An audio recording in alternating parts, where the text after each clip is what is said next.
Hello guys, in this video I'm gonna be showing you my mobile rig and my newest layout in Loopy Pro called FunBox. So this is the rig I'm using at the moment. Basically it's the shrinked down version of what I used to have, but I got rid of a few stuff. Some of them I regret now, especially the APC 40 MK2. I was basically experimenting what I'm gonna be using for mobile music making and whatnot. So now Loopy Pro came along and I realized I could use some of that stuff I don't have now, but later on I will sort this out. So this is how it looks like nowadays.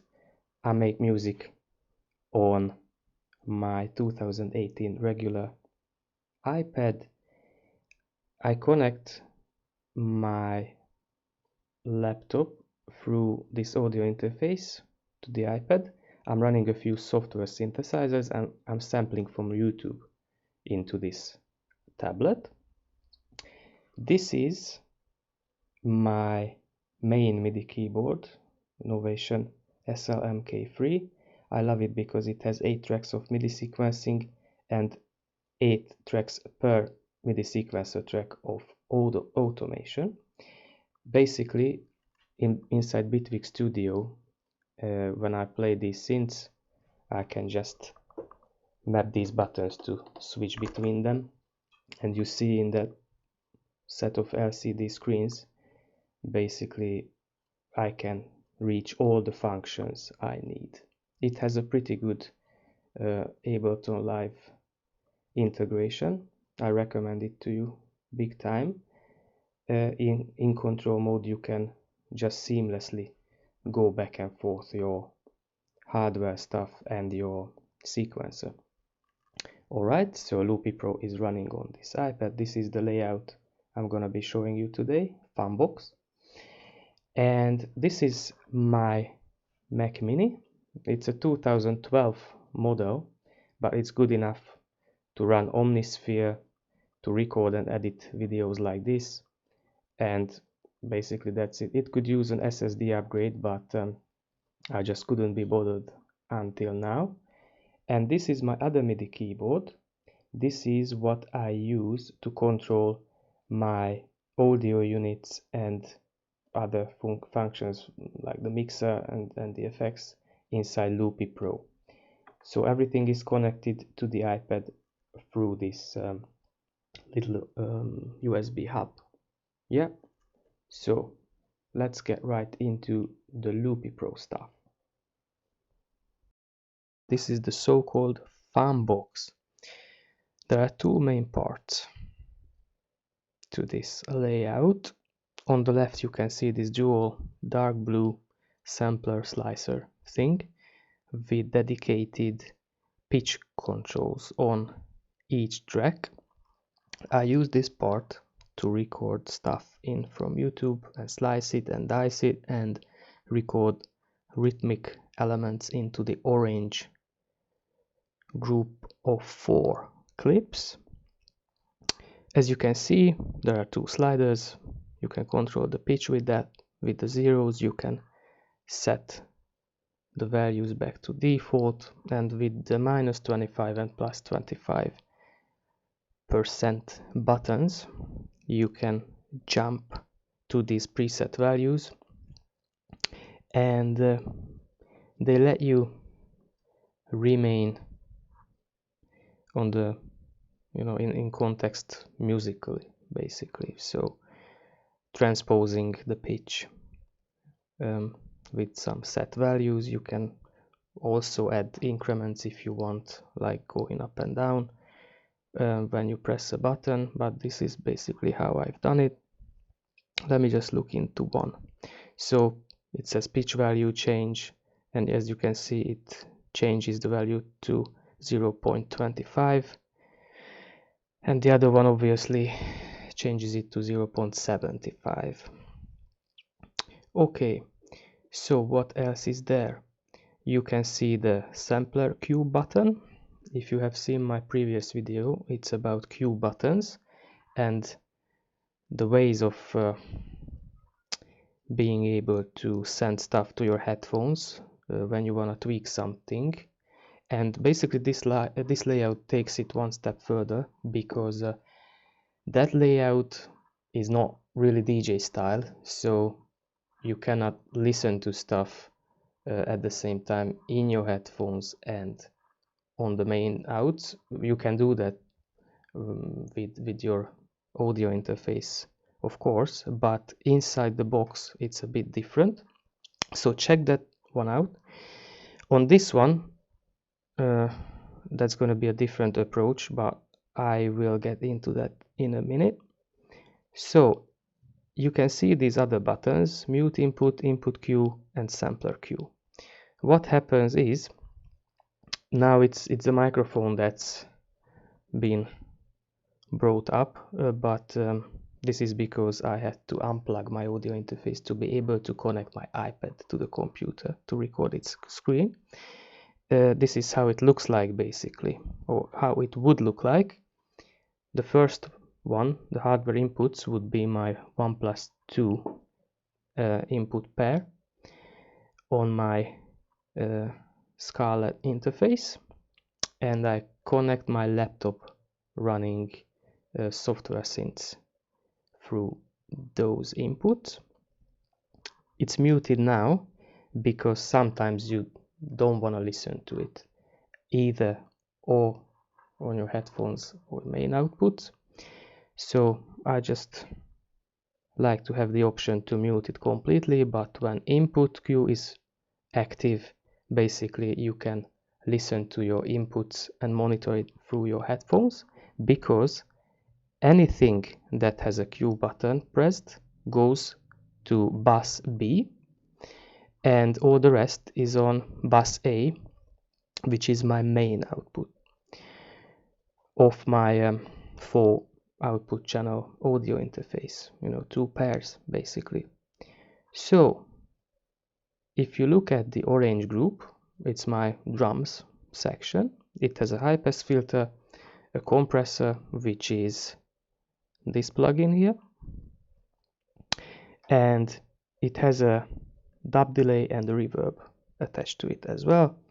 I can also listen to this channel through my headphones, through the drums cue, because if you have problems like me sometimes with timing, it's good to prepare your clip before you show it to the audience or before you send it to your mains.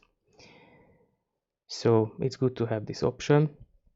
And something else is also good to have: those 2 buttons, 1 bar and 2 bars. You may remember from one of my previous videos, I like to have my clips with unlimited length, but for the drums that I tend to repeat, I like to create these short clips, 1 bar, 2 bars long, and it's referring to my main settings. So whenever I press 1, it jumps back to 1, to 2, it jumps to 2 bars. Basically this one sets up the length for these orange clips. Right, so this is it, and the fun bit is on the right hand side, and it has some really neat functions to it. Basically all of the tracks have a low pass filter. Low pass filter and high pass filter are coming from Loopy Pro itself. Basically these are the stock effects you can find in your effects list if you want to add something on a track. And make sure, I wanted to make a separate video but I won't. If you are sending something to your to buses, basically make sure you long press on those knobs saying A, B, C, D, whatever bus you're gonna send stuff to, and choose after all effects. So that way you're gonna be able to listen to the effect attached to a group or a color on your bus as well. I hope it helps, because I've seen it in some video and it was really helpful. So the main purpose of creating this kind of layout is this. The first column incorporates the cue mixing thing I showed you in my previous video with one little adjustment.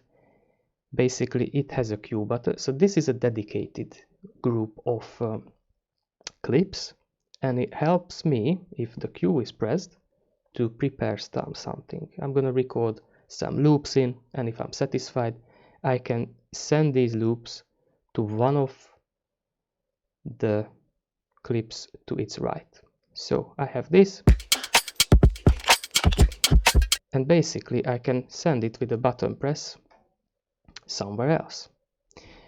These three darker orange clips and these darker green clips and so on are on different buses, so their output is the main output, and for the first four, the brighter colors, they go to my headphones when the cue is pressed. Of course, if it's not pressed, all the clips, all those 16 clips go to the main outs. But it's good to have clips that are sent to your headphones, so you know, whatever may come up, you can correct it. If you made some timing mistakes, you can make sure that you re-record them before you send them out.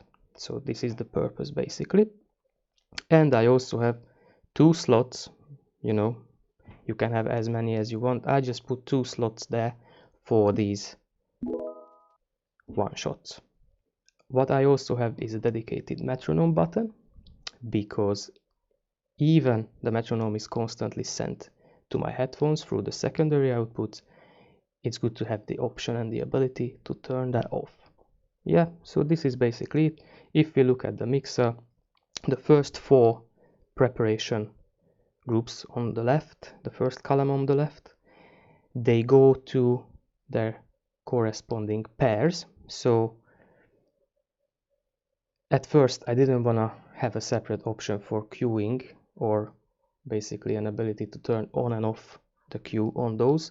I wanted to send the first column of clips straight into my headphones, but I just realized I might need 4 extra clips during the session, so I have the option for these prep clips to have a route to the mains as well.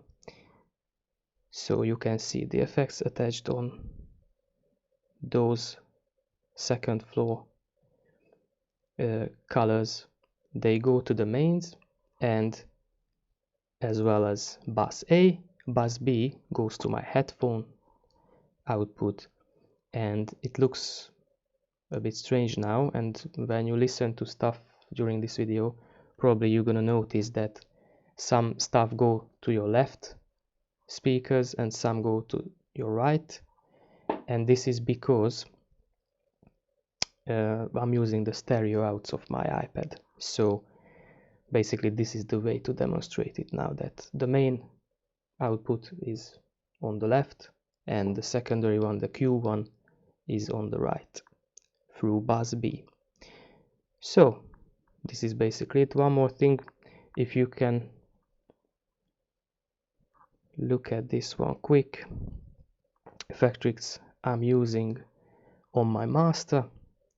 I can control that with that XY pad on the top left corner, and it's really handy because I'm using a separate MIDI keyboard to control stuff within Loopy Pro, and it has the ability to switch between patterns with keys.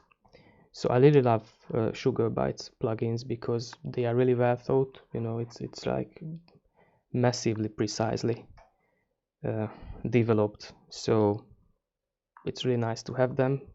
I'm not saying they are cheap, but I think they're worth every penny. So as Loopy Pro. So this is basically the layout I'm gonna play with in a moment. I hope you will enjoy. I put together some house loops, and I will sample straight from YouTube some swing, and I will just create a nice little house track with some jazz vibe to it. What are you doing? doing, buddy? Building a